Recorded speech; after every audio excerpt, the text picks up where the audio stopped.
The sun is high, we're feeling good. In Miami where the spirit's understood. With Bobby Finstock leading the crew. We're gonna show you what these Dolphins do.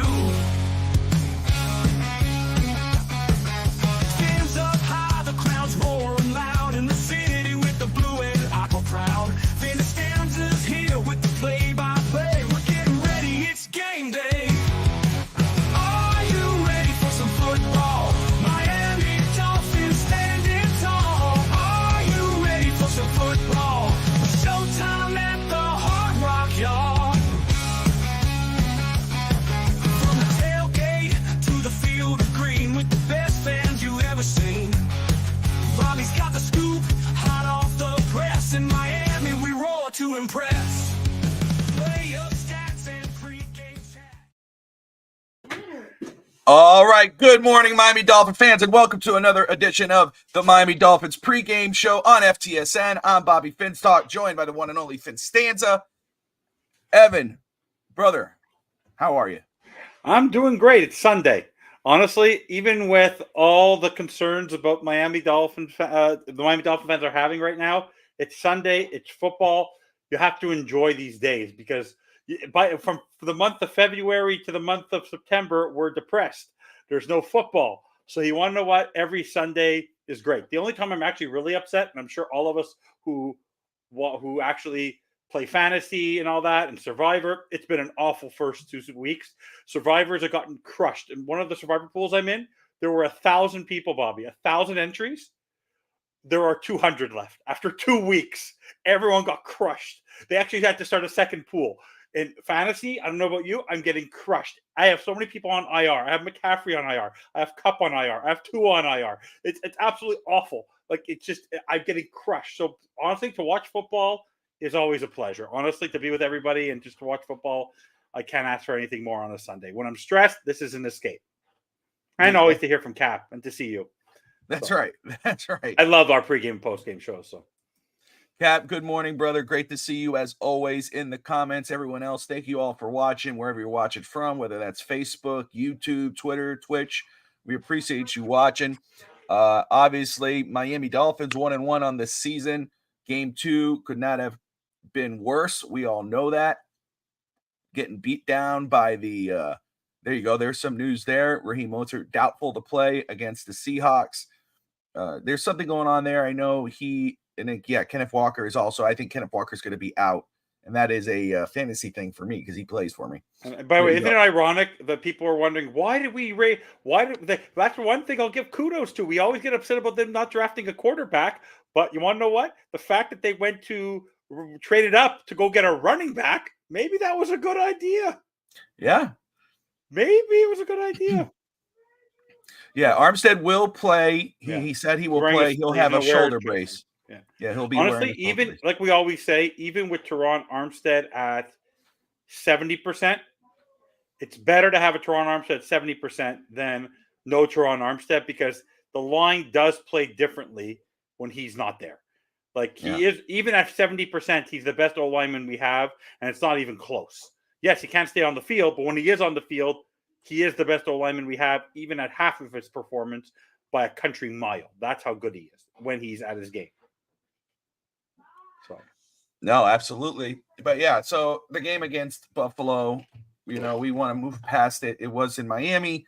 We lost more than the game. We lost Tua. He'll be out for a bare minimum of 4 weeks. It looks like it will be just 4 weeks because, he went to Disney the day after. It looked like he wasn't suffering as bad as some may have thought. He is cleared to travel with the team. He will travel with the team. Evan, you got some news on that. What would he be doing with the team on the sideline? He'll actually be on the sideline wearing an earpiece and actually be, along with Mike McDaniel, communicating with Skylar Thompson. And so let's start with that very quick. I want to ask you that very quick. Yeah. Okay, we know first off, Skylar is 3 years in or 2 years in. I think it's 2 years. 2 years in, from under Mike McDaniel. He's been familiar with the way this offense is ran. It's his first 10 days, running with the first strings, 10 days to prepare. But, all that in mind, and we know how invested he is in doing great in this game or doing his best. how would you set? What would you? How do you feel? Because for me, it's like I have confidence that he's going to try to do his best, and we might see the best version of him today. But with all the pressure that's already on him, with all of the stuff that's already all up in his head, does he need two voices other than his own?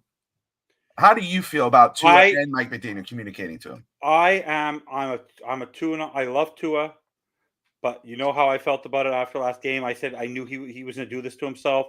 I don't think he should be our quarterback anymore, just because of the fact that I think he's the kind of quarterback that is going to continue to get himself injured, and that's going to hurt our development as a franchise moving forward. But I don't like it. I don't like the fact that Tua is there. I don't like the fact that Tua has an earpiece on, because all that's reiterating to the fact is that Mike McDaniel, unless something magical happens today and Skylar Thompson is able to be the kind of quarterback that Tua is, even though his stat lines when he has been in the offense has not been great with his accuracy and hitting the spots.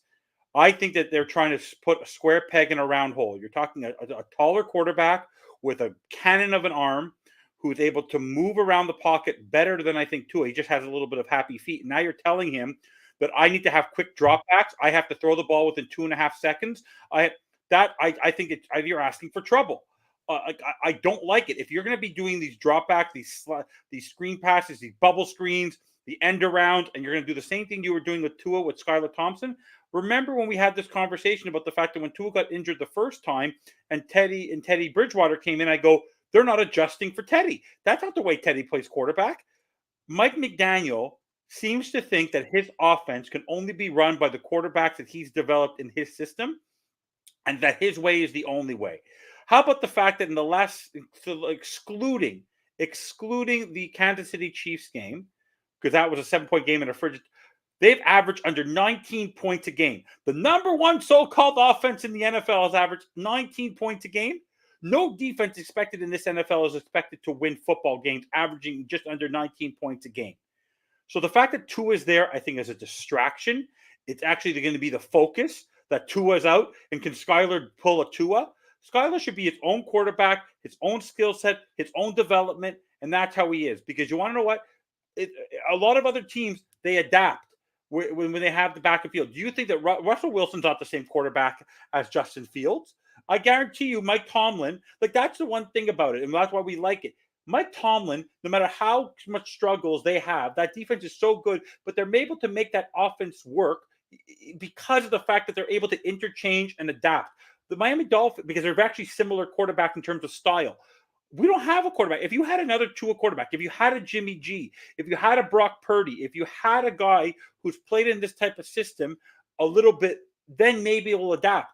But I want something different. Why do I want something different? Because what you've been doing, Mike McDaniel, you're trying to continue to do the same thing over and over again. And Tua being there is actually a problem for me, because we talked about this on Finn's Talk Overtime on the bandwagon. Is the fact that you have the two fastest wide receiver combo in the NFL, the number one ranked player, and you're so worried about two deep safeties because you're still traumatized from the Staley Chargers game 2 years ago. You're giving already the second option to Achane, who's carrying the ball way too much. You're going to get him injured. And they want you to throw to Achane. You're not using Tyreek Hill and you're not using Jalen Waddle. Throw it over them. They're faster than the safeties. Question it. I have a big problem with Tua being there. Tua should not even be in the city of Seattle, because this should be Skylar's team for the next 4 weeks, not him being a placeholder for Tua.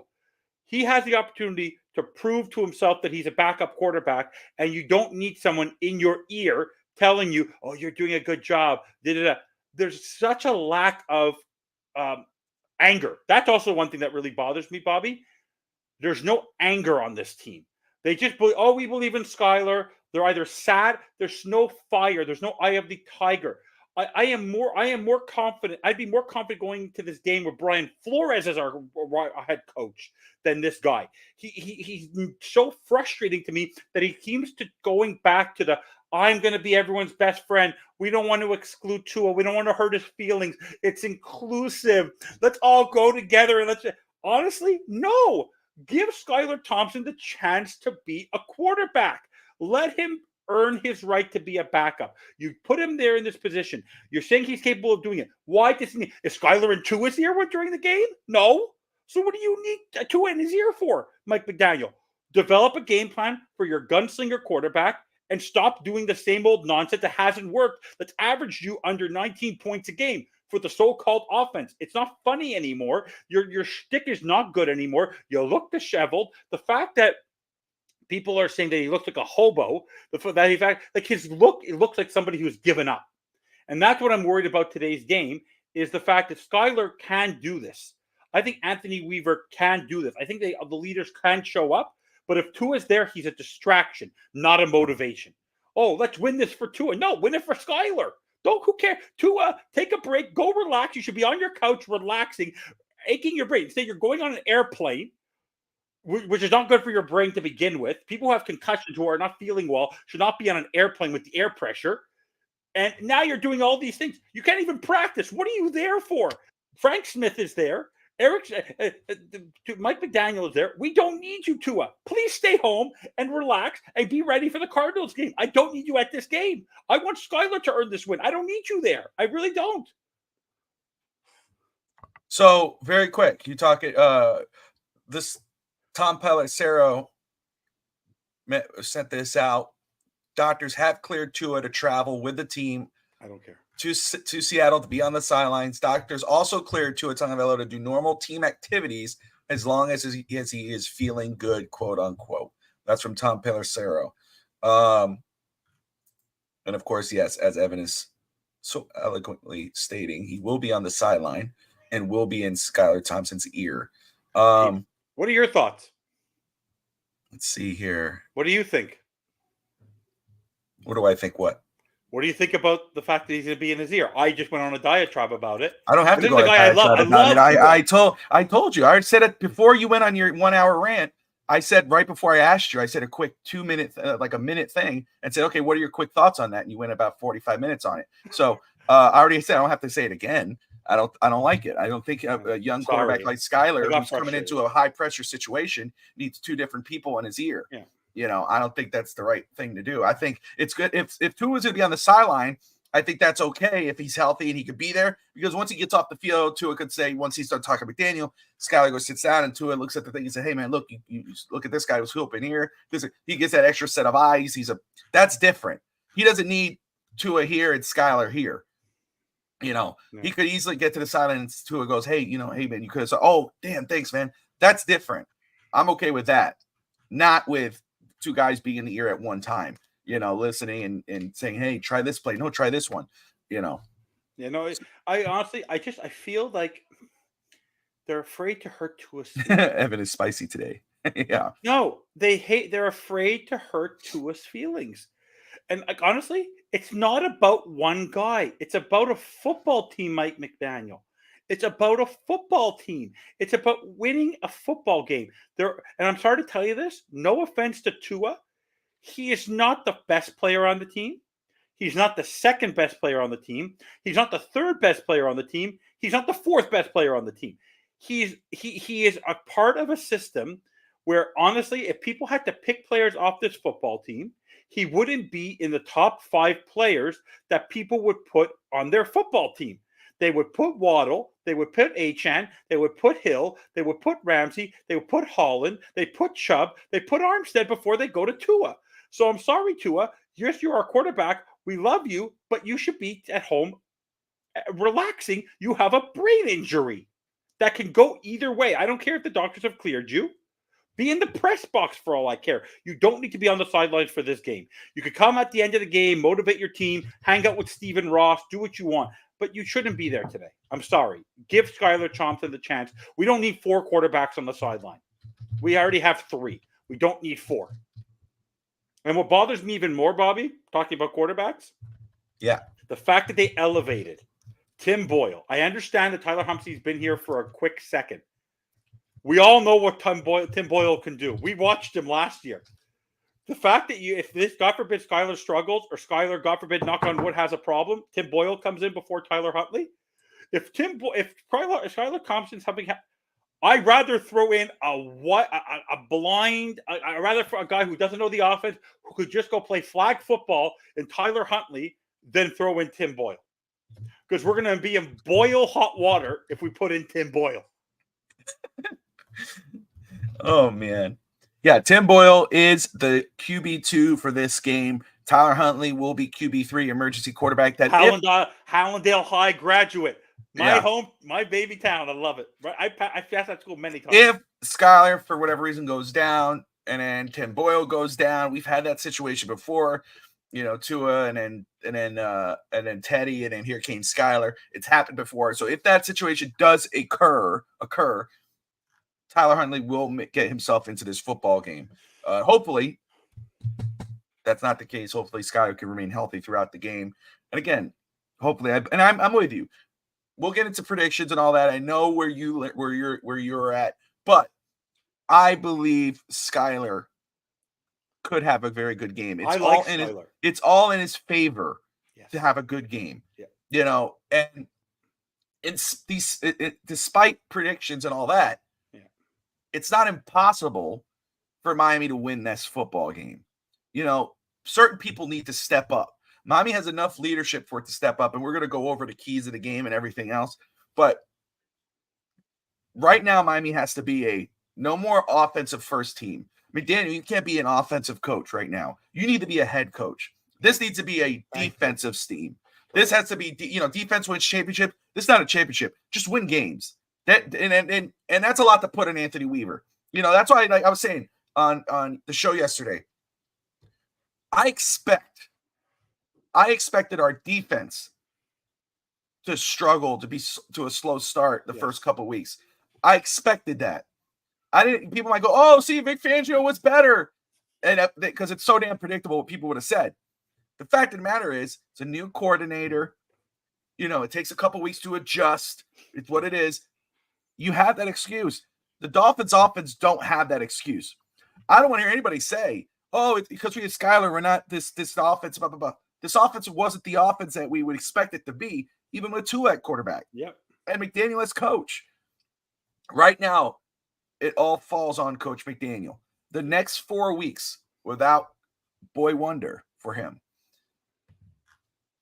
He's going to have to show he's not just a offense. I don't care about if the Dolphins go 3-1 and their offense average 17 points a game, like you were saying, or 19 points, whatever they've averaged since Kansas City. If they do that, but they end up still 3-1, the defense showed up. If there's certain, but kudos, McDaniel. You withstanded the adversity, and this team survived being without their most important player. Yeah. But if the Dolphins go 1-3 or 0-4, and they play it off like Tua's going to be the savior, then what you've said for the last year about McDaniel not being really a head coach will be true. Will come off as true. Because if you cannot overcome one player, if you can't adjust, even if Skyler and Tim Boyle, if Tim Boyle comes in, you're the one who decided that Tim Boyle was enough. You're the one who decided Skylar Thompson was enough. You didn't go out and go get a Mac Jones or Justin Fields or whomever because you figured, hey, even though we know Tua's history, those two guys, I believe in them. They cut Mike White to go get Tim Boyle. So I don't want to hear anything about, oh, well, Tua was hurt. That's why they went 0-4 or 1-3 or whatever. Not saying that will be the case. But if that does end up being the case, it won't mean nothing. Because the fact of the matter is, Mike, Coach McDaniel, you decided those guys were enough to come in and help win you football games. Same thing with your offensive line. I'm not going to talk, people go, oh, offensive line is trash. Da, da, da. I'm done saying that. I know what the offensive line is. We all know. But Greer and McDaniel both laughed at the Dolphins and the fan base and the media, whatever. We know better than you do. You care more about it than we do. Then I don't want to hear excuses. I don't want to hear anybody say the reason why the Dolphins went, however, they go through this stretch, 1-3, 0-4, because Tua was hurt and our offensive line is not good. It is what it is because they allowed it to be. Because even if Tua was healthy last year, let's say I take over the Miami Dolphins, I say, you know what, Tua, you did well last year. We had that tough stretch. You lasted through the season. I expect you to do the same this year. I'm excited. We're rolling with you as our starting quarterback. But guess what? I'm still going to trade for another guy or go sign or draft another guy who could be there and ready to go. Because I'm smart enough, even though I'm not those guys that I don't pay that much, I'm smart enough to know these guys might not be the right ones for the job. So, all that being said, if they go 3-1, 2-2, that's the floor, Evan. 2-2 in this stretch. Then kudos to McDaniel to get over it. If they go 0-4, 1-3, you're going to be talking very loud throughout that whole stretch.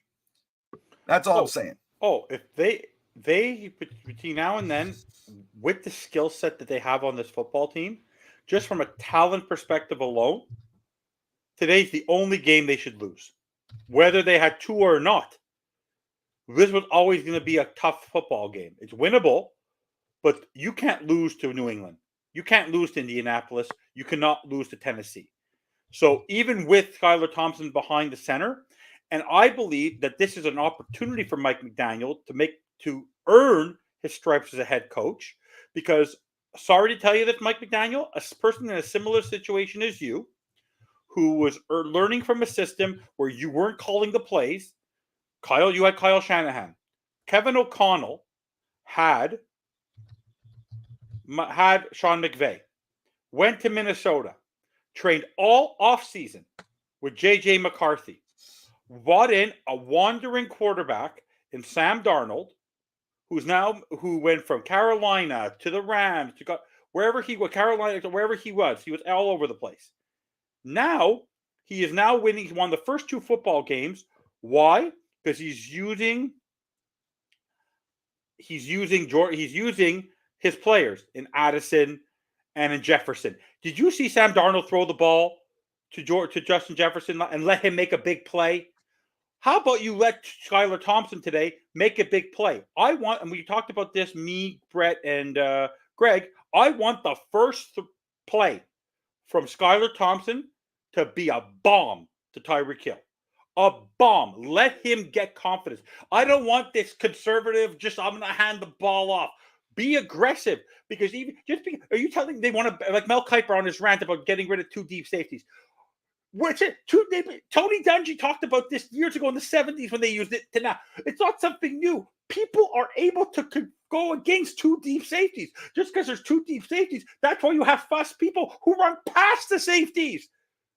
They're assuming you're going to run. They're going to let you run all day long, Mike McDaniel. Skylar Thompson, let him be a quarterback today. I don't want him to be just a game manager. Show him, because he's not built as a game manager. He's not built as a dink and dunk quarterback. He's a gunslinger. Let him be a gunslinger. He's not Tua Tagovailoa. Yes, I want Jalen Wright to be in there. I want Javon Achane to be in there. I want Jeff Wilson. But I don't want these second read bubble screens again. It's ridiculous. Get Jalen Waddle and Tyreek Hill in the game today. The way Coach McDaniel's been calling the games the last two games, dinks and dunks and behind the line of scrimmage and all this, that's the way you do it when you have someone like a Skylar Thompson come in who's not really, used to being number one. You go, okay, let me make it easy for you. Yeah. And they do that. That's what's crazy. So we're hoping he reverses that and does that different. I agree. First off, James, thank you, James, for tuning in. First of all, we appreciate you. I've seen 72 Undefeated in here, and always great to see him as well. But that reminds me, guys, that breaking news at the top of the morning for the Miami Dolphins 1972 undefeated team. Dolphins legend Mercury Morris passing away at the age of 77. So our condolences to his family and to fellow Miami Dolphin fans out there on the passing of one of the Dolphin greats, one of the true Dolphin greats there, paired up with Larry Zonka back in the day. And Jim Licht. They were three great. That was probably one of the greatest trios of running backs, way before our time. But yeah, what a running back he was! 1,000 yards, one undefeated season, really great. Crazy. To lose another member of that club is sad. He was only 77, so my condolences to his children and his family. Yeah, absolutely. Absolutely. Maybe they'll play for him today. But you want play for Mercury Morris today. Don't play for Tua Tagovailoa. Play for Mercury Morris. Yeah. Yeah, Can I ask you Mercury a question? Morris. Can I ask you a question? I want to ask you this question, and then you can go. You usually do. Don't you find that the attitude of this team, to take it from Steve Malloy and to take, is so, even in this moment, also 10 days, is still way too somber, down the dumps. We can still do this. There's a lack of eye of, like I always like to say, the eye of the tiger. Like, this is football. And I feel like they're preparing for a touch football game, not an NFL football game. I will say, I think you and I have both communicated. I know you and I have talked about it. I know I've talked with other people in regards of that Greg guy on the show yesterday is brilliant. Yeah, Greg. I told him, honestly, if he wants to jump on later on the post-game show, I'd love to hear his analysis. He could jump on whenever he wants. Greg, if you want to come on tonight, just let us know. We'll drop you the link at 8:00 if you want. Yeah, Greg, you can pop on whenever you want, man. I know you're a busy guy, but you could pop in right now to talk a little bit. Greg, I'll tell you this right now. I was telling Bobby off before Bobby goes before the show. I said, doing a show with you, hearing your perspective, honestly, you could teach football to anybody. You're a pleasure, and I'm loving doing the show with you and Brett. Those 2 hours every Friday night are flying by, and I think it's a great addition to the network. Greg's awesome, yeah. And you guys can catch Greg and Brett, like I say, on Fin's Talk Overtime, usually on Friday nights when they can. Of course, Brett's busy as dad. Got Finn Stanzas popping in now, which is pretty cool.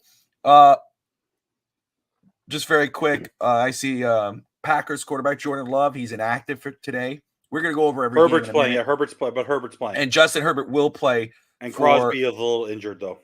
Yeah, and, they drafted Joe Alt, right? Oh, my God. The Chargers. Didn't they draft Joe Alt? And J.K. Dobbins. Have you seen how good he is? The guy. Let me tell you how. Anyway, I don't want to do that. Okay, anyway. Go. No, it just drives me crazy. I don't want to do No, but you know what's crazy? You know what I don't understand? How this guy, Jim Harbaugh, doesn't matter where this guy goes, he wins. Do you see? By the way, do you see what he does to Justin Herbert after every game? He knocks him on the shoulders. He punches him in the chest. What do? Kiss on the forehead. You didn't laugh. We give kisses on the forehead. We give hugs and kisses. I heard you. Greg texted me. He wants the link for tonight. Okay. We give hugs and kisses to our players. This guy gives a tap on the shoulder and a punch on the chest before every game. We give kisses on the forehead. Yeah, that was pretty funny though, because it looked like Justin Herbert's kind of like, what? What's happening? He's like beat the shit. Pop, pop, pop, pop, pop, pop. He's like, it's so fun. Hey, by the way, talk about there's been multiple. I've seen 3 awkward QB coach situations. Yeah, Salah and Rodgers. Okay. So the Herbert thing was cool, but it also Callahan. Callahan. Well, that's 4. Tua with the kiss on the head. Yeah. That Aaron Rodgers Salah thing. Oh my God, that did not look good at all. I don't care what they say. Oh, I didn't think he was a hugger. Bull crap. You know if someone's going in for a hug. It looked like he said, "Don't touch me" or something. Like it was like, then he hugs the other guy behind him. I don't know, dude. That was it was very weird. I don't think they like each other. The year of the awkward NFL season. I mean, it is truly awkward. Let me go ahead. I was asking you that question. What was your question? I'm sorry. About the fact that even with this 10-day layoff, which should give them plenty of time, next time they have 8 days. Like the Dolphins that's the one thing. The Dolphins have the best schedule possible for a backup quarterback to get ready for 2 football games. Do you think that it's still, like, when they interview Tyreek Hill, they interview the players, that there's still a lack of anger, frustration, annoyance? Because if I'm a wide receiver like Tyreek Hill and I only get like 3 or 4 targets in a game like that last week, no matter, like, I'm the number 1 rated player in the NFL by my colleagues and my teammates and everyone, and I get nothing. I get 20, 30 yards. Come on. So, okay, I'm gonna play the reverse on this. No. Okay. It doesn't. And because it's week 2. And it's different for the fans to be despaired and say it's the end of the world and everything, because, there's a lot of the fan base who have said, hey man, we throw out the issues of this football team, the O-line, Tua's health, all this and whatnot. McDaniel, his play calling, whatever. They win week 1, you survive that. You lose week 2 the way you lost week 2 against a team that's been kicking your ass for how many years now? You couldn't get past New England. You couldn't get past Buffalo now. You show that you're still the baby brother because there goes the health. Tua goes down. Offensive line is trash. Well, someone said that was going to be the case. Mike McDaniel was playing a bad play call. Someone else said that would be the case. So a lot of Dolphin fans are going to be miserable. They're like, I said this. It's going to happen. I told you we're not going to overcome this. Blah, blah, blah, blah. That's normal of Dolphin fans. It is what it is. You know, it's either Armageddon or it's hallelujah. You know what I'm saying? So what's up, George? George, oh my God, George, I got your message. Sorry I haven't responded, but I'm very excited for George. Has a very special guest. I'm not going to say it, but he told me who it is, and I'm very excited for him. Guys, so check out the Finn's Faithful podcast. Go hit up his YouTube account when you get a chance after the show. Hit that subscription button and check out an awesome special guest that he's going to have on. The O-line is not the reason why Tua got hurt. I said that yesterday as well. 100%. My point is, to answer Evan's question, is it's normal for fans to do that because a lot of fans say, I told you so. And other fans say, it's all over and we never get over it. But that's normal. That's how fans are. That's how fandom is. But with players, I don't want to see my player in week 2. In week 2 of the season, if Tyreek Hill's going there, oh, I only had like 4 catches and 20 yards. Come on, I'm the number one. Oh, and now you're creating a drama in the locker room. I'm going to have an issue with that. No, I want to see is, guys, it's week 2. We got this. We're going to figure this out. What he did that was right this week was he was praising Skyler. And somebody actually tweeted, retweeted, whatever, saying, oh, no, I hope Tua doesn't get offended by this, which is hilarious. And he was saying, Tyler extends plays. He does things other quarterbacks can't do, blah, blah, blah. You know, that's pretty damn cool to see. That's what I want to see out of my players. I want to see exuding confidence that it's not over. You know, again, I'm not going to go there. That ain't my thing. You say, but let me ask you, because Brett asked this on Friday, mentioned on Friday, is what are your thoughts about the fact that you see Tyreek Hill taking plays off? Like when it's 3rd and 13 and you see Grant Dubose and Robbie Chosen on the field, how do you react to the fact that he takes himself out of games? Like, if I'm Mike McDaniel, get back on the goddamn field. Like, people are predictable. How do we know that's not McDaniel telling him to get off? Because he ran right out. Because after the play was done, he doesn't have an earpiece. He get right off the field. But let me ask you this. I never had a chance to ask you this all week. That's pretty cool. What are your thoughts on the running on team management when you have a guy elevated for the game? Either Comet didn't get elevated, but you have Robbie Chosen, and then after one bad play, let's cut him again. Not off the don't you put him back on the practice squad. Let's say goodbye to him for the 3rd or 4th time.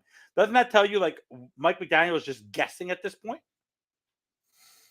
Well, I think, again, I'll put my Brett Lagasse hat on and just say that goes to Greer.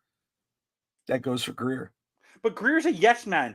We've always talked about the fact the problem he always had. I know that. I understand it. That's why I say what McDaniel wants. I agree. And that's, again, instead of McDaniel saying, hey, go sign Odell Beckham Jr., who's not going to be with us for 6 weeks, and you knew that, don't use that money in Odell. Go sign an offensive lineman. Go get someone else. Yeah. He tells Greer to go get Odell. Yeah. I don't know what to tell you. First of all, the Dolphins have bigger issues than Tyreek Hill. Yeah. He's the number 1 player in the NFL. It's 2 weeks in. I'm not worried about all that. Again, doing 1,000 things at once. I'm not going to zone in at Tyreek Hill. I'm going to zone in at Mike McDaniel. I'm going to zone in on Chris Greer. The issues of this football team start at that. All right. Tyreek Hill's your number 1 player. He's the number 1 player in the NFL. He had 1,800 yards, was going for 2,000 yards last year, basically killing himself with Tua as his quarterback. So I'm not going to say Tyreek doesn't care because at the beginning of the season, he said, I'm not about getting 2,000 yards. That was selfish of me. I'm about winning. If Tyreek didn't care, he will be saying what you wanted him to do or what you're saying him to do, complaining he only got 20 yards or 30 yards or whatever. If Tyreek didn't care, he wouldn't be praising Skylar Thompson. He'd go, hey, man, I don't care if it's Skylar or Tua, I'm going to get mine. He's not saying that. He's praising Skylar. He's been praising Tua. He's lifted Tua up. So I'm not going to worry about about Tyreek Hill. The problem starts and ends, especially this game right here. Because, again, this is not going to be at the end of the day, Skylar was trash, that's why we lost. Tyreek was not carrying enough. That's why we lost. Oh, the defense was a problem. That's why we lost. It's not on any of those guys. This is going to be on Mike McDaniel. Now's your time to show that you could will your players to win. I don't care if Tyreek had one reception and DeBoe or Malik Watt, whoever had 8 receptions. If you win 17-16, you get flowers. This is your time to will your team to win. Nothing else matters. You're the coach. You're the head coach of this football team. You decided you got handed a Porsche in Tyreek Hill. Those are tough to manage. You have to do it. That's what you are meant to do. This is your job. Yeah, exactly. And I only worry about the ball player because it's what he does on the field. Now, if he does something that gets him off the field, does him off field, that keeps him off the field, then that's a problem for me. But I'm worried about what he does on the field. Unless it's something really freaking bad, he does something this season, and that's different. Yeah. But anyway, moving on. The Seahawks, again, are favored today by 4.5 points. They failed to cover the spread. I think it's Seattle game is 2024. Have hit the over on all 2-point set totals. Let's see. They have a 69.2% chance to win this game. They are averaging 235 yards a game. They're ranked 6th in the NFL, 96 yards a game rushing. They've averaged about 24.5 points. They've allowed 128.5 passing yards on defense and allowed 142 rushing yards. And I forgot who had said that in the comments. Right there, right there, that's when HN comes into play and Jalen White. And they've allowed at least 20 points on average. Geno Smith has passed for 498 yards. That's 7th in the NFL. 2 touchdowns, 1 INT. He's averaging 249 yards per game with a 7.2 average per attempt, completing 73.9 of his passes. He's also rushed for 38 yards and added 1 touchdown on the ground, averaging 19 yards per rush on a game. Charbonnet averages 2.3 yards per carry. That's 44 in the NFL, 25 yards per game. And it's a total of 50 rushing yards. He scored 1 rushing touchdown.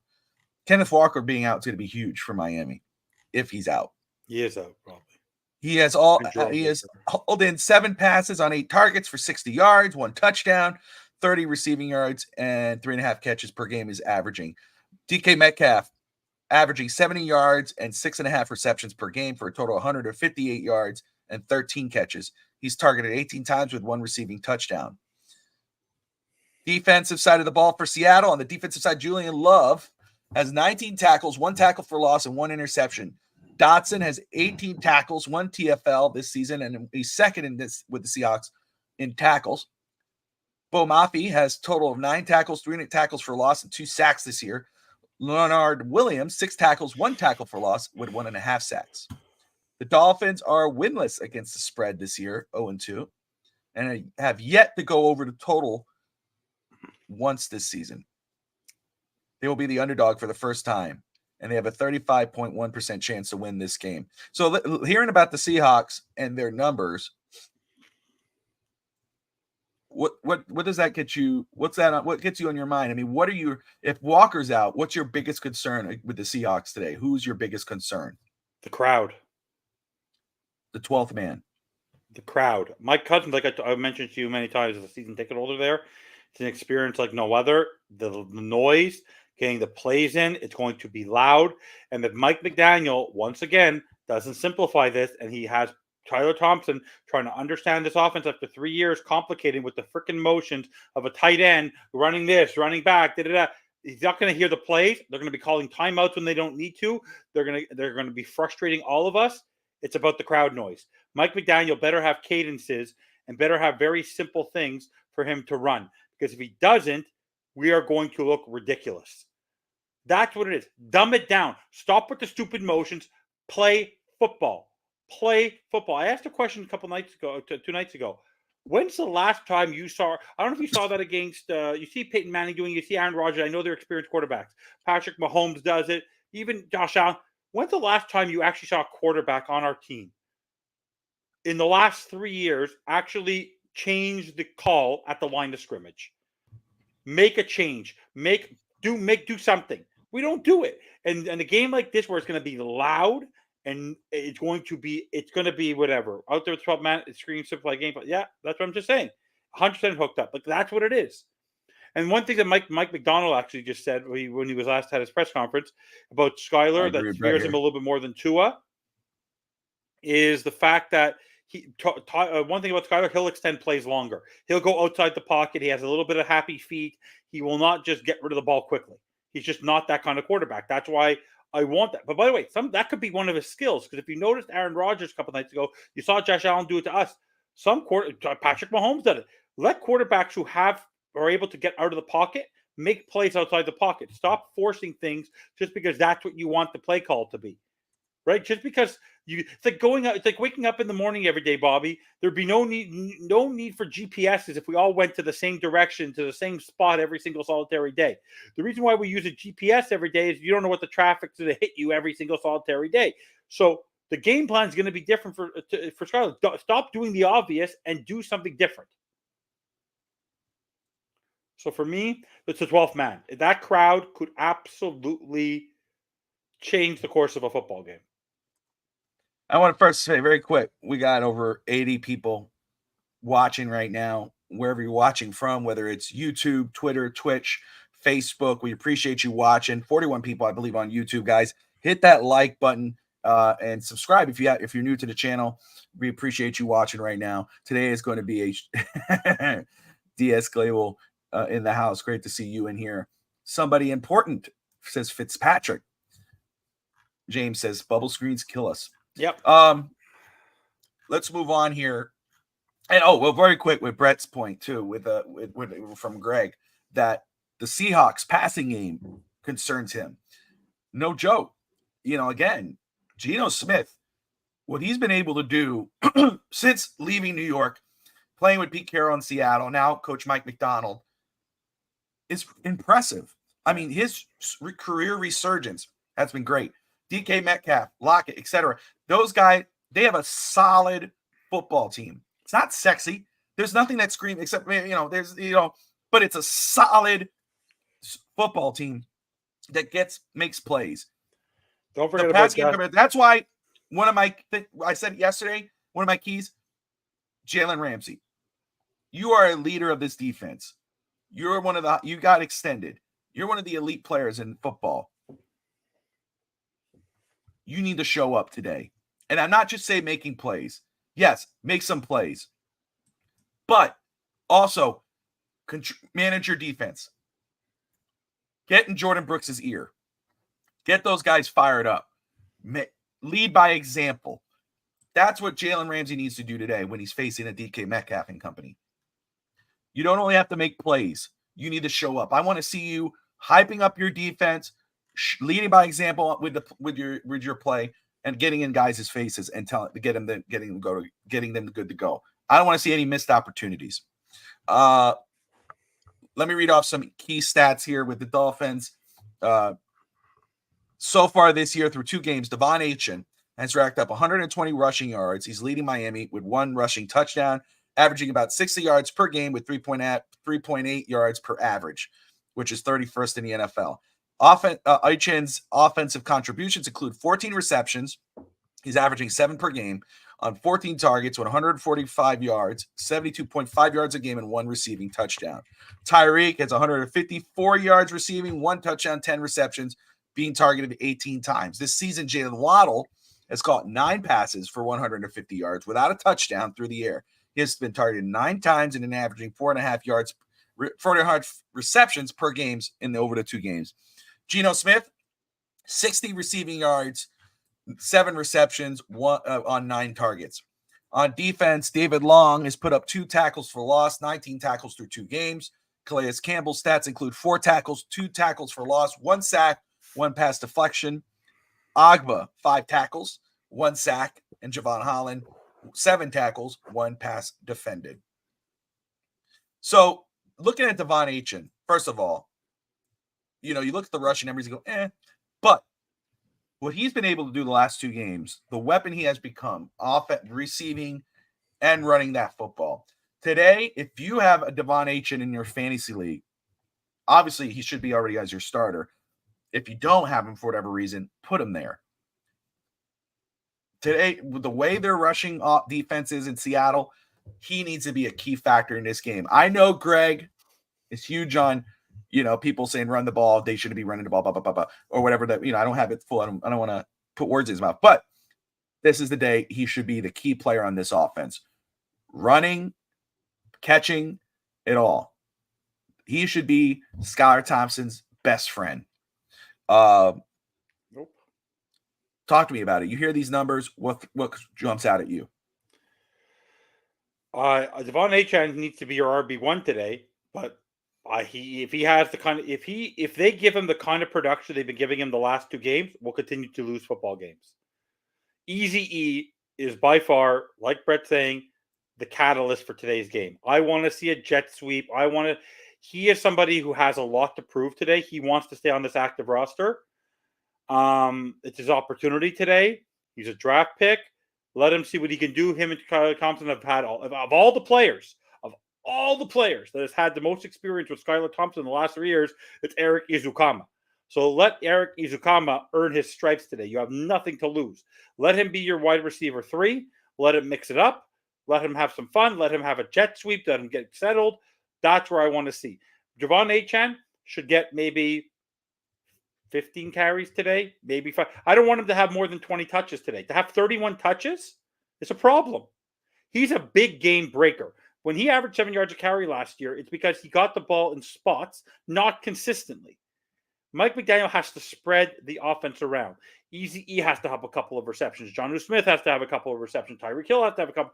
I want him to utilize. When we look at that stat sheet, I want to see 7 guys have touch the ball today, or catch the ball today. Whether it's Jonnu Smith, Easy E, Jalen Waddle, Devon Achane, Jeff Wilson, Jalen Wright. I want to see everyone get a touch today. Spread the ball out, test things out. If you keep on making it predictable with Devon Achane, they're going to let you do that all day. They're going to let you do it all day, whether you like it or not. I agree. I will say, though. Oh, look at this. I think I was reading for him. Here's my thing. Cam Smith is injured. Easy, he's going to play, which would be fun to see how what he does today. If Tua was in the game, I agree. Spread the ball out. Everybody needs to get involved. Everybody. This is Skylar Thompson. Whether Tua was in this game or not, we all know what our expectations are after the last 2 weeks. It's Skylar Thompson. I would love to see it. If Skylar Thompson could come out and get everybody involved, and oh my God, he makes it look easy and everything else, that would be great. But we're talking about a simplified offense. How can we make it simple? Use your weapons. Who are your weapons for Skylar Thompson? Devon Achane, Tyreek Hill, Jalen Waddle. In a perfect world, yes, you spread the ball out. You do all this. If Tua was out there, he's not. So, okay, instead of making it easier, hey, Skylar, I want you to get the ball to everybody involved. Try to do it all. No, lean on your guys. This is the time for your superstars to step up, not to ask for your 3rd string quarterback that you drafted in the 7th round. Hey, I need you to step up. I need you to get everybody involved. We don't do this with our starter. We don't do this with our supposed star guy, but we're going to do this to you. But try something else. Try something else. It's not working, Bobby. The way that you're doing it with your starter isn't working. 19. Your starter's not in the game. Your starter's not in the game. That's my point. You can't do what your starter's doing with your backup. Try something different. I'm not telling you to do what your starter's doing. I'm not telling you that. I'm saying you got to run a simplified offense here. But Tua's offense is simple. Let's throw to a spot. Let's get rid of the ball in 2 seconds, whether the guy's there or not.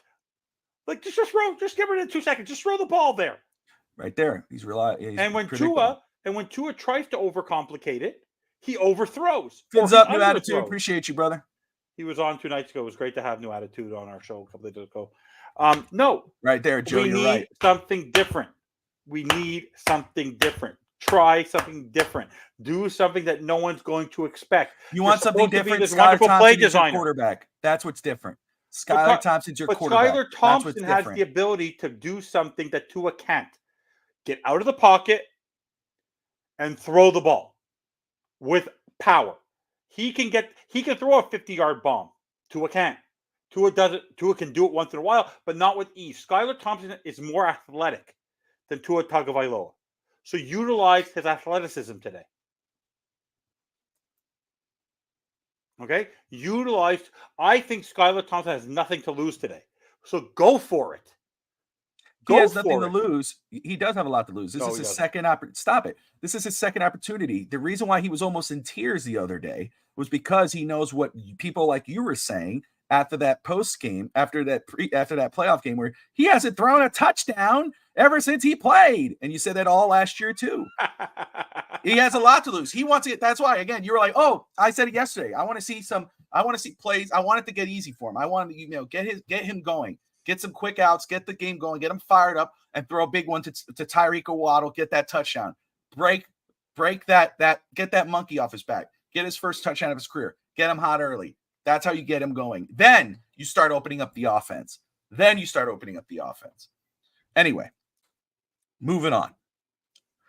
Before we get to keys of the game, what would Marino do? We don't have Marino. And I remember when people were telling me Tyreek Hill, Tua Tagovailoa was the next Marino. And I laughed at him. Thank you. This is exactly what I'm talking about. What do you say? I'm sorry. I don't feel It's like literally being in. I find like it's almost like being in the army, or being in. You do what I tell you to do. Don't. You know what it is though? It doesn't work. But hold on a second. You're asking Tua to deviate from play calls? Come on, let's be real. Tua's not playing today, and I hate to do this. Thank you. Right there, Brett. Put it back up there. Brett put up there. That's why. It's not McDaniel. And I'm not defending McDaniel. It's not McDaniel. It's who his quarterback is. If he chose these quarterbacks. He didn't choose Tua. He didn't have to sign him. He didn't have to give him the extension. Stop it. First of all, do me a favor. Every time you're talking, I stay quiet for a minute. Do me a favor. If I'm saying something, just tap out for a minute. Brett's absolutely right. That's my point.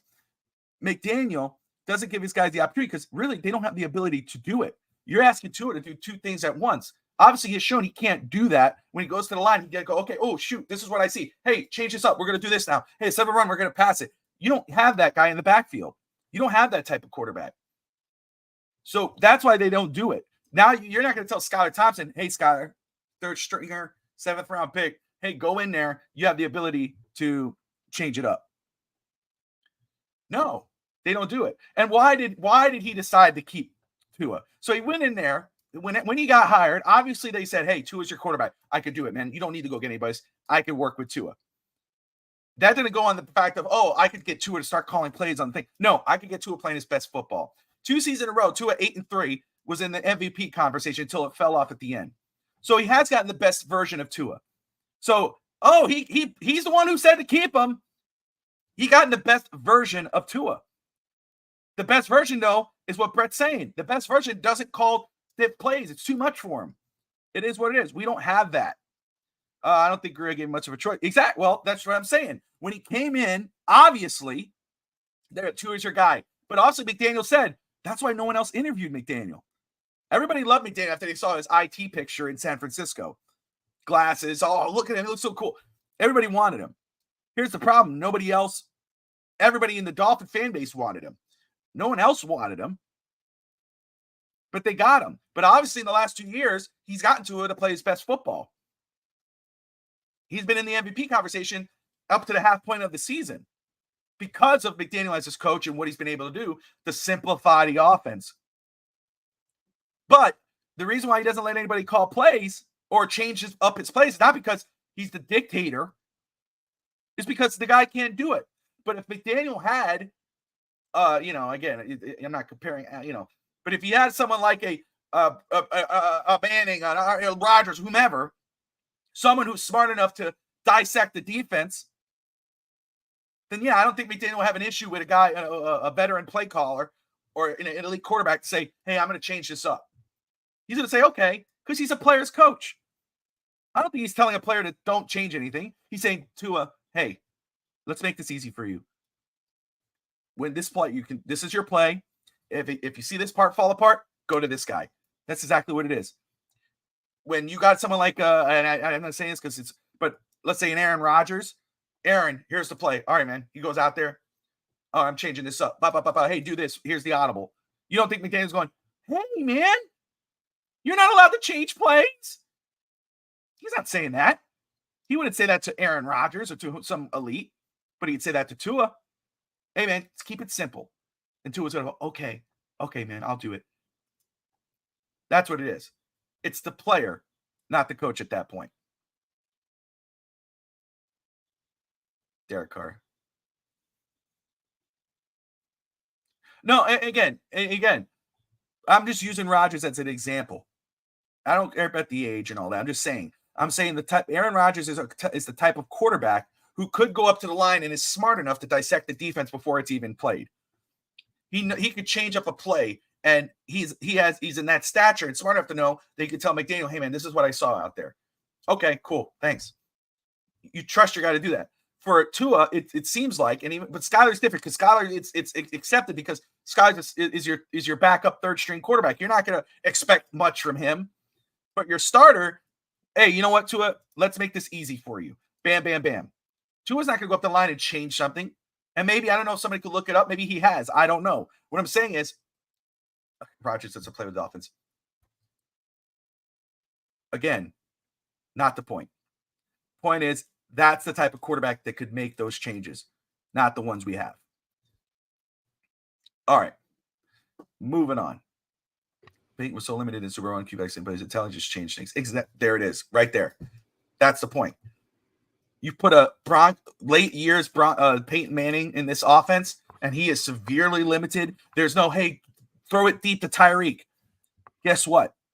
He will still make it work. He would go up there if McDaniel said, hey, we're going to go all out. Pass it deep to Tyreek, 60 yards. You don't think Peyton Manning goes up to the line, looks at everything, goes, nah, hey, we're going to switch it up. Hey, we're going to quick outs here. You're damn right he would. Anywho. You want a Hall of Famer. Who doesn't? No. Again. I didn't say I want a Hall of Famer. You're not listening. You're hearing keywords. You're not really hearing the point. But that's okay. That's all right. Appreciate you watching. All right. Evan, let's go on. Any other news are we missing here with Miami before we get into the NFL? Nope. Nothing with the Dolphins. Of course, condolences to the family of Mercury Morris, who's passed away. Miami Dolphins scouts were in attendance yesterday for the USC versus Michigan game, per Ryan Fowler. Who could they be watching? Oh, that's something I want to talk about before we get into the NFL. The Miami Hurricanes defeated USF yesterday, 50-15. 4-0 for the Hurricanes this season. Cam Ward lighting it up. Shout out to Caneswear and the Caneswear podcast, the daily podcast. Brad Tejeda was at the game and did a live on location show and talking to Canes fans. Excited about the Caneswear podcast now on FTSN, guys. If you're a Miami Hurricanes fan, you gotta check out the Caneswear podcast. 8:00 Eastern time, Tuesday nights. They're absolutely killing it. Shout out to Evan for bringing me to their store. I'm sorry, what? The first half was not great, though. They didn't look good in the first. No, it started. So again, that's not the way you start off a football game.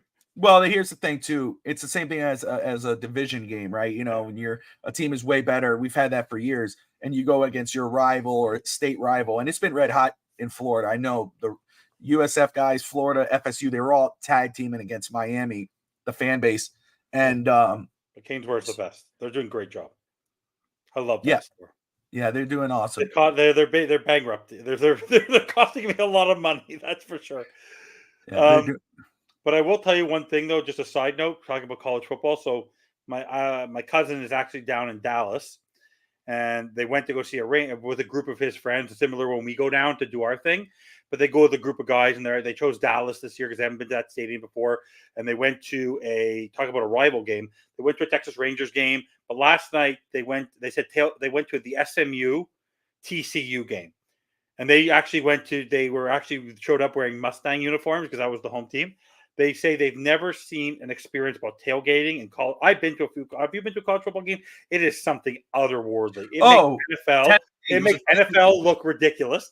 I've never seen fans like this. It is live and breathe die. I've gone to a Maryland game where the Terrapins are because College Park. It's all about that. I've been to a few other games. It is something otherworldly. But they were saying like they've never seen, and they drubbed them. The SMU Mustangs drubbed TCU. They used to be this great team. But like they're saying, the experience of a college football game, now they're going to the Ravens-Cowboys game today, is something completely different. But there's like college football. You're right, 100%. No, you're 100% right. And again, they were at the Tampa Bay Buccaneers Stadium. They're getting their own stadium. The Bulls are, but still, it was so loud in that place. And I agree. I've been to one college football game. It was the Tennessee Vols, and it was amazing. The vibe, the atmosphere, it's just different from a program. And I would say that to anybody. If you've never been to a college football game, even if it's not your team, if you have an opportunity to go, especially a university stadium, go. It's a different feel, man. Oh I mean, if UT was closer, I'd go to a lot more games just because of the vibe. It is really cool. They live and breathe it. It's like dude, literally it's crazy. going to. Well, it's like I remember my mother telling me, when Miami was going to play Florida. Oh, Florida. There's nothing better than a Florida game at the Gator Stadium. And I'm like, Tennessee was pretty damn great. I was at Maryland, University of Maryland, the Terrapins. The town that they play in is called College Park, Maryland. The entire city is the University of Maryland. The people who live there work at the University of Maryland. It is the entire city. It's you don't understand. Like the vibe. I was there from like a Wednesday to a Monday visiting friends of mine who I met, and they went to school there. And I'm telling you, the vibe from Wednesday to it was insane till the Saturday. It was insane. Yeah, man, no doubt. And again, guys, first off, college football. We do have a college football podcast. TD in Paradise records on Tuesday nights, drops on Wednesday afternoon, Wednesday morning. Awesome dudes. And then, of course, the Caneswear podcast with Brett, Brad, Mondo, and Uncle Cliff. That's on Tuesday nights. Uncle Cliff, what a name. Tuesday night, 8 o'clock Eastern time. They're killing it. Awesome content, awesome stuff. And then, of course, Brad Tejeda with the Caneswear Daily podcast. He'll come on 11 o'clock here and there throughout the week. And then, of course, Saturdays for tailgating. Try to do that. We did that yesterday. His mic kind of went out, but it was an amazing show. And, the vibe from the fans, it was amazing. Yeah, yes, that's every college town. Yeah. And obviously, when I'm hearing people tell me, "Oh, this stadium was amazing, it's the best," and I'm like, "Damn, dude," but like, that's how I felt about the Tennessee game. And I'm not a Vols fan. I'm a Hurricane fan, but still, I'm like, when I went there, I was like, it was hard not to kind of go. Excitement. You know what I mean? You're like, you're in it. You see everybody going. If they're singing Rocky Top, it's cool, man. Did you see the highlights of I saw the end of the Baylor game against Colorado. Whatever we say about Prime, that end of the game in that stadium, the way the reaction was, they were getting destroyed by Baylor, and then they came back and they won in an overtime. Hey, I'm not one of those people who say Sanders is going to be the number one pick and he should be and all. No, but what a throw at the end of regulation there. And what a catch. Yeah. That dude fell. That dude, it wasn't even a dive. He just fell. Like, that tells you about Coach Sanders. The will he gives to that football team. Hey, man, it's not over until it's over. No. You know what I mean? That's my point. Yeah, it's not over till it's Dolphins give up. That's what I want to see. I don't care. By the way, that's the one thing I don't want to see today. Tell me you agree. Yeah. If the Dolphins start to fall behind, remember this. That's one thing I actually like about Skyler. In that playoff game, in the end of the second, we were getting our butts kicked until Steeler and Wilkins got that recovery and got the defensive touchdown. And then we got light and we came back in that game. We were getting our butts kicked. We were down like 3 scores. And we came back and Skyler did what he had to do on offense with the defense to get us back in that game and be very close to winning that football game until the game management killed us with the 4th down. That's what I want. I don't want to see any give up. I don't want that after the first quarter, the game is over. We all work so hard. We have fans coming down from Miami to go to Seattle who spend their hard-earned money. Give the Miami Dolphin fans and our club a chance.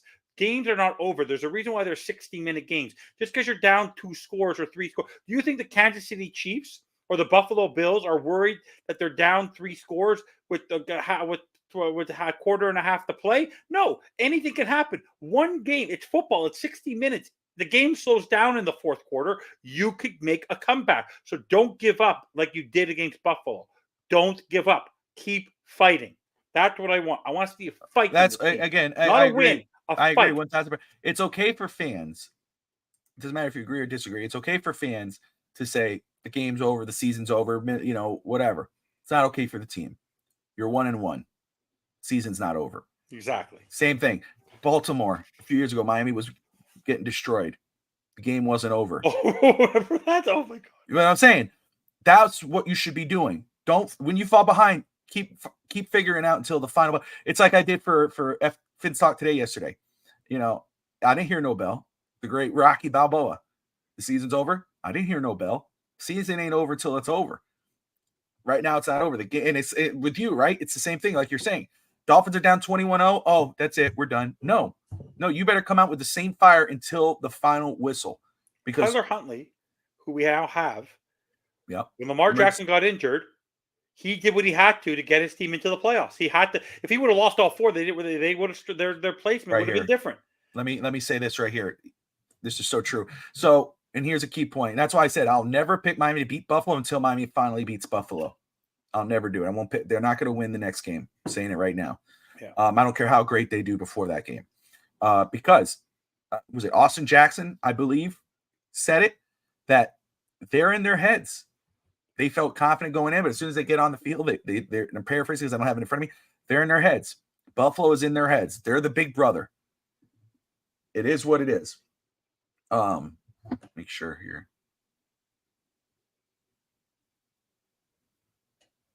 Do you want to go over the keys to the game, or you want to go over the? Let's go game by game here. Okay. All right. So we know the Patriots lost to the Jets.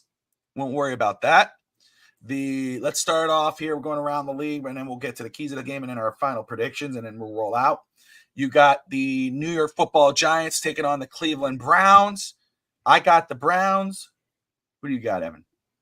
The defense of the Browns is going to drive Daniel Jones nuts. They're just lost there. Brian Daboll just doesn't look like he wants to be there anymore. The Browns will pick up the win and go 2-1. So, Jordan Love is out against the Tennessee Titans. Malik Willis will start again. They won last week. They're 1-1 in the season. Tennessee is 0-2. Will Levis and Callahan, it looks like it kind of soothed it over. Callahan kind of called himself out and said, hey, it's kind of on me too. But I do have the Packers winning this. This is in Nashville, but the Packers will win this game. Malik Willis will win his second game as starter against his former football team in Nashville. How do you see this playing out?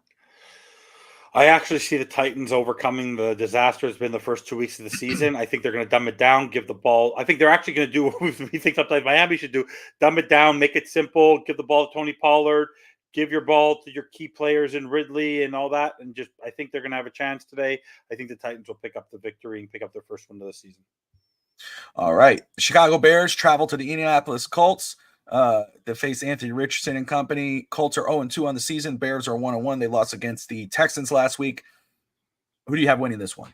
I have the Colts winning because I think the Colts have been close in other games, and Richardson's sort of going to have to overcome this. I think they can't go down 0-3. They're playing in the Loud House. I think right now the offensive line of the Chicago Bears is so putrid. They're not giving anything to Caleb Williams to even have time to throw the football. He's still a young quarterback, still has a lot to learn. I think Anthony Richardson and the Colts pick up a victory today.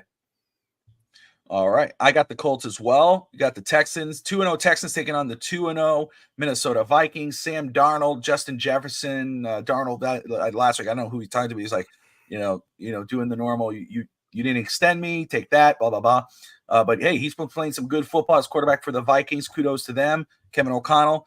Do you think the Vikings get going 3-0 against the Texans? Or do you think the Texans pull this out? I don't know what he's doing, whether we like him or not. The guy is a phenomenal defensive football coach. He adjusts in game. Andrew Van Ginkel is doing something otherworldly. Man, oh man, would our defense be? I would feel very different about our defense if Andrew Van Ginkel was still on this football team. I just don't. I think the Texans are playing on a big high. They didn't dominate the Bears. It was really the Bear. I don't think it was the offense last game. It was the Texans' defense.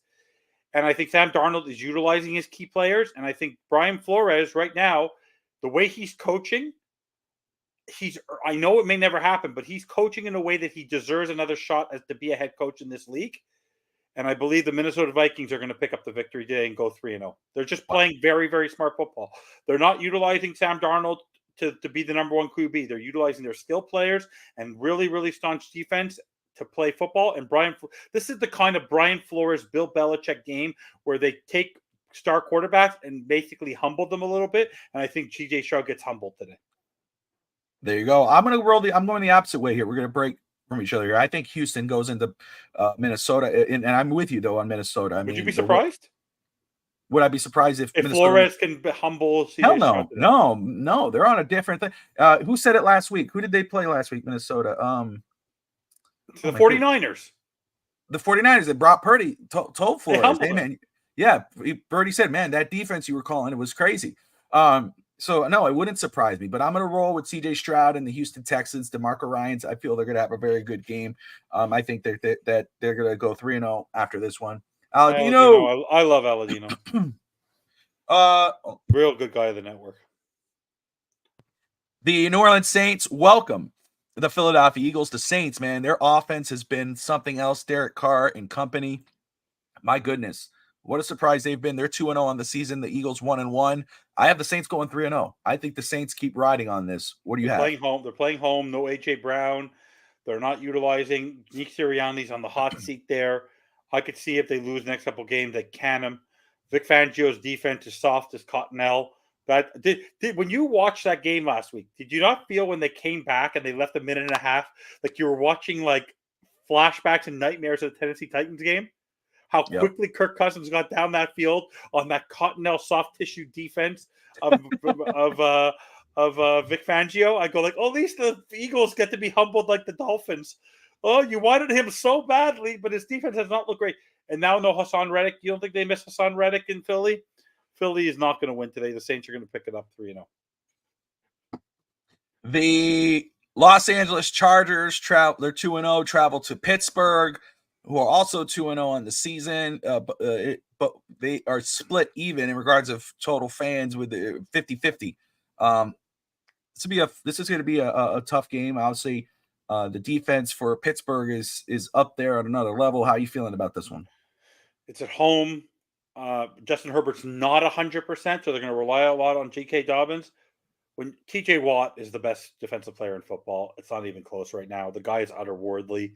That defense is something different. Mike Tomlin, there's a reason why he continues to be Mike Tomlin, and I believe that the Pittsburgh Steelers are going to somehow, some way, with these quarterbacks, are just going to do just enough to manage the game, and the Pittsburgh Steelers are going to eke out a victory. It's going to be a low-scoring game, but they're going to eke out a victory. Yeah, I got the Pittsburgh Steelers as well. I think their defense is, you're right.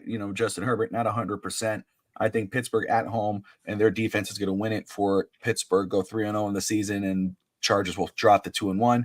The Denver Broncos travel to Tampa Bay. Tampa's 2-0. Broncos 0-3. They're going to be 0-3. They're 0-2. They're going to be 0-3 here. I got Buccaneers and Baker Mayfield pulling this out.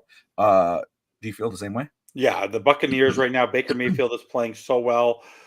Mike Evans, Chris Godwin, the Bucky Irving is there because Rashard White might be out, but the defense, Vita Vea, they have a guy they have a center by the name of Graham Barton who could play guard, who could play center, who we all liked. Could have been very, very good asset to this offensive line. We wouldn't be talking about our offensive line the way we do if Graham Barton was on that offensive line. The Buccaneers are going to have no problem taking care of the Broncos at home today. Yeah, I'm with you 100%. Carolina, they said Andy Dalton. The Red Rifle. The Red Rifle. Andy Dalton now in as starter. I mean, what a mess that's going on over there in Carolina. Kudos to Robert Hunt for signing a big deal there. Las Vegas Raiders in L.A. I got the Raiders winning it. Do you think Andy Dalton could pull it off? No. The Raiders, even with a banged up Max Crosby, Christian Wilkins, Gardner Minshew is your typical. Imagine Gardner Minshew as our backup. Like, it's just like that's the example we're talking about. The guy's capable, can win football games. The Raiders, and Antonio Pierce, good head coach. The Raiders will pick up the victory at home. Las Vegas. The Baltimore Ravens will travel to Dallas to take on the Cowboys. Cowboys 1-1. Baltimore Ravens 0-2. Can Baltimore get their first win of the season in Dallas? No. No. They are lost. I've never seen a team have Derrick Henry. I know that Lamar Jackson's the one player. You have Derrick Henry, and you don't know what to do with him.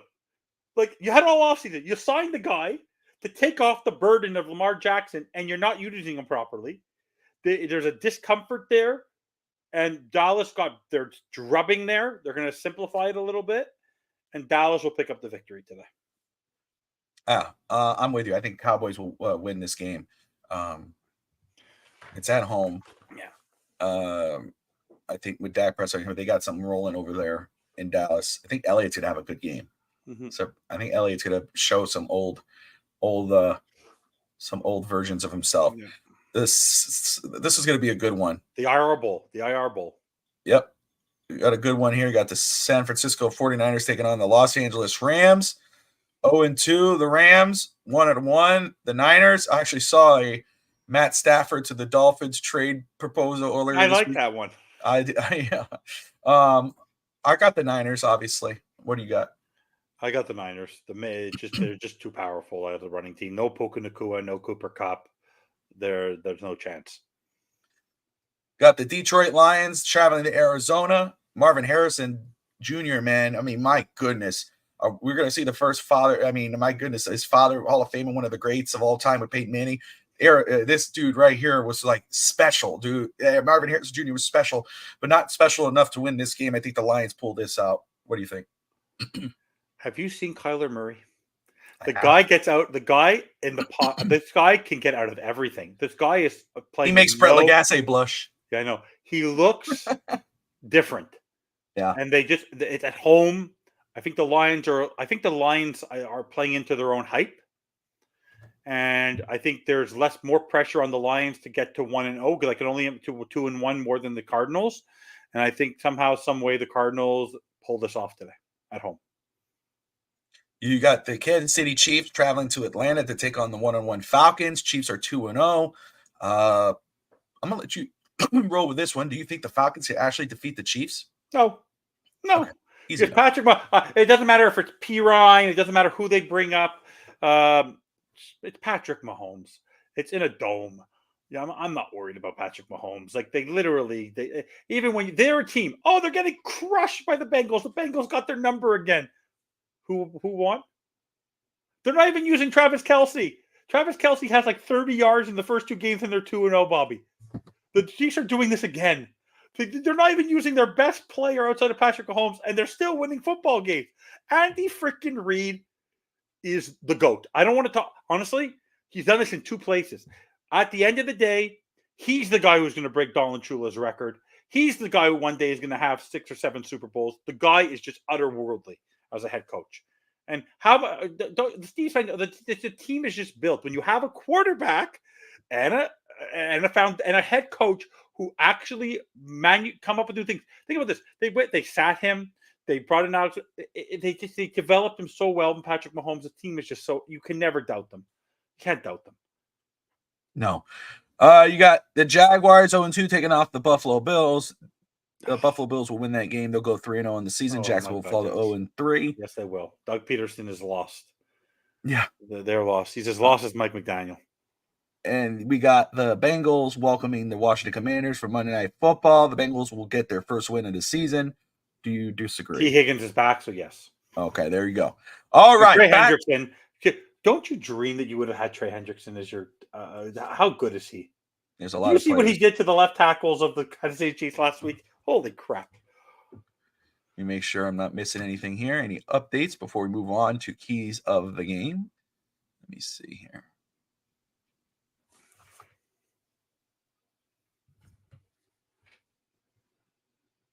All right. All right, moving on here. We got the keys to the game. Finstanza, what are your 3 keys to secure a Miami Dolphins victory against the Seahawks today? Hack Mike Tua Tagovailoa's earpiece so he can't talk to Skylar Thompson. Let Skylar be Skylar. Don't force it. Don't make him be Tua. Try something different. And the defense has to get the turnovers. Like except for Javon Holland, that one turnover, I need to see turnovers from Jalen Ramsey in that secondary today. So in the end, Mike McDaniel has to coach his best game he's ever done. He has to be creative. He has to be different. He has to adjust. That's what I want to see. I want to see a head coach in Mike McDaniel. I need to see Skylar Thompson have the ability to spread the ball around. You may disagree, but I need him to be different than Tua. And I need to see our defense get turnovers today. No turnovers from the Miami Dolphins defense today. No chance to win. They need to give Skylar Thompson a good field position to give him some confidence. Easy enough for me. Again, grow Skylar's confidence is the first one. Grow its confidence early. Easy, quick passes, get him going. Throw his first touchdown. Just get him hot, going on fast. Number 2, coaching. McDaniel needs to call his best game. Don't be outcoached by a rookie. This falls on you. And he's not just calling a good offensive game, it's calling a good defensive game too. Be involved. I want you in the defensive players' faces. I want you in the offensive players' faces. Don't get outcoached today. It's inexcusable. And call your best game. And number 3, leaders. The leaders of this football team. Tyreek Hill, Jalen Ramsey, Terron Armstead, and company need to step up and make plays, lead by example. I want you, if your offense is playing dull, I want you firing it up. I want to see you on the sidelines smacking Skylar's pads and tell him, get going. Let's fire this up. Even Tua. Hey, Tua, you're there. You're a leader of this football team. You're not involved in the game, but you better be involved in the sidelines. Yeah, I agree. I don't really want them in the earpiece, but if they're playing, if they're dull and, it doesn't look like the offense is playing stagnant, I want to see Tua firing up that team on the sidelines. I want to see those leaders being involved. And then again, when I say lead example, Tyreek Hill, even if he's not involved in the play with the ball, he's involved in the play. Same thing with Jalen Ramsey, Kendall Fuller, those guys, if you lead by example with getting your player's face, telling them what to do, getting them hyped up, ready to go. But then, like you're saying, if you're covering TK Metcalf, I want to see a big ass play, whether that's a pass deflection, a tackle, the forced fumble, like a Javon Holland a couple weeks ago, INT, do that.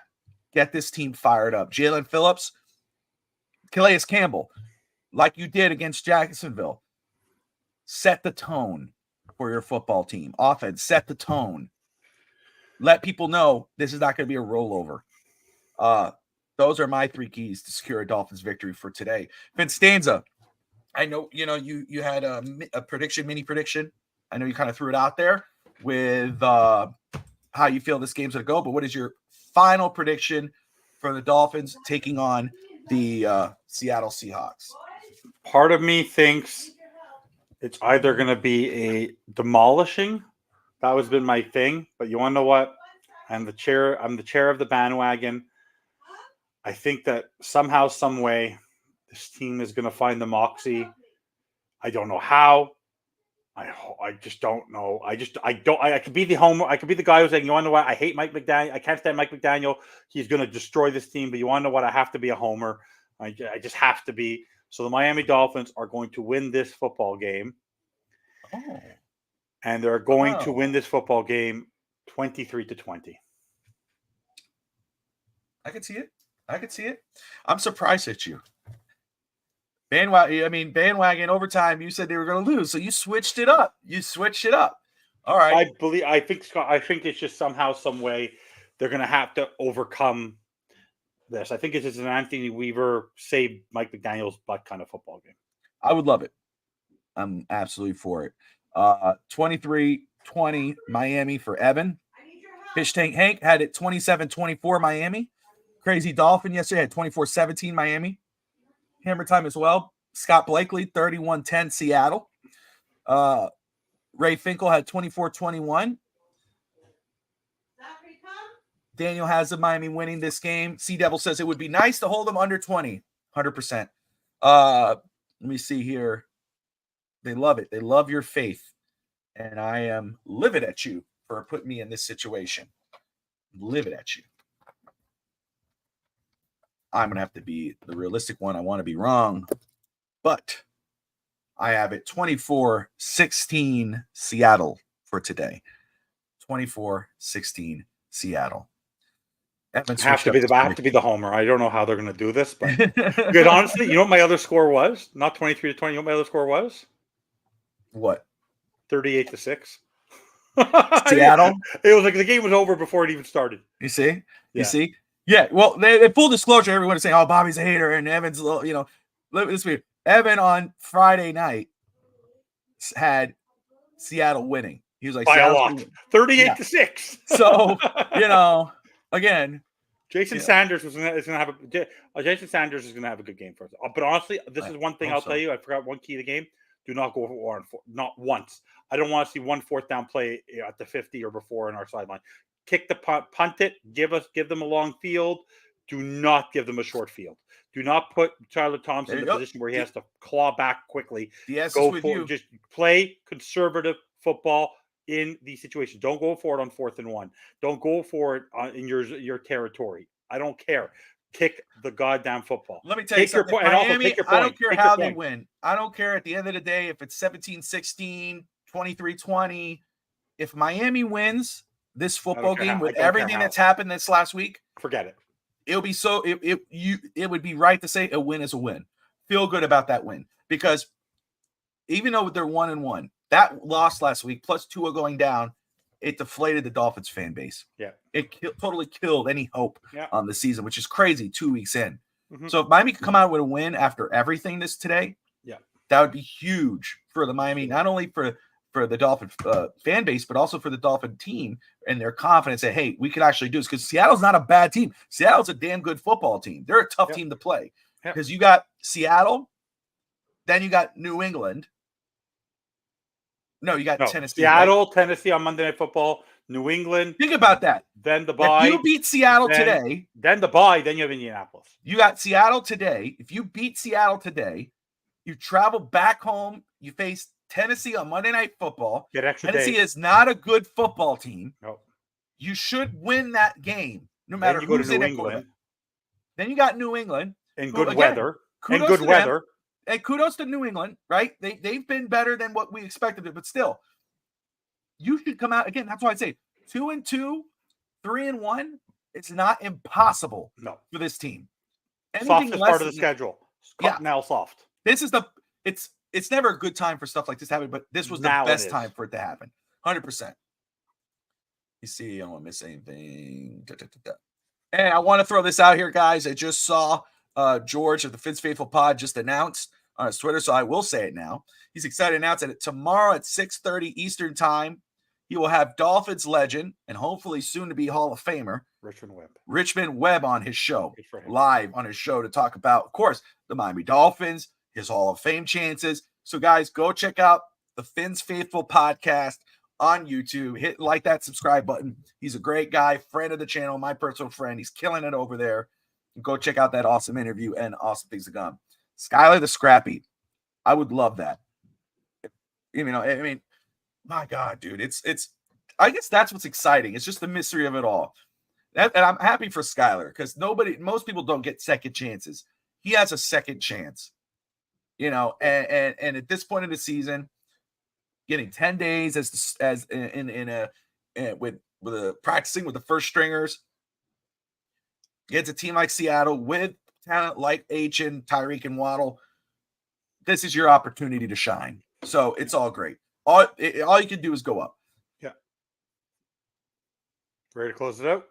Let me see, bro. On the left, looks like a closet Chargers fan with them Chargers colors on. Who has Chargers colors on? You're wearing the baby blue. That's Aqua, bro. That's Dolphins. No, that's Dolphins colors. That looks baby blue. Oh, Lord God. Anywho. All right, guys. Well, we'll be back on tonight, 8 p.m. Eastern time for the Miami Dolphins post-game show. Win, lose, or draw.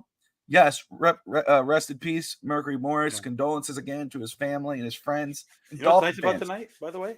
Raw reaction, because it's going to be very close to the 8 o'clock. Usually at the 4 o'clock game, we have 4 or 5 hours. Well, that's one thing about the Buffalo game and this game. We get raw reaction. We don't even have a chance to settle.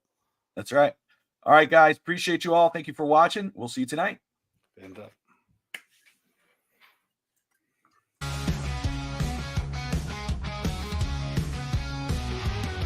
sun is high, we're feeling good.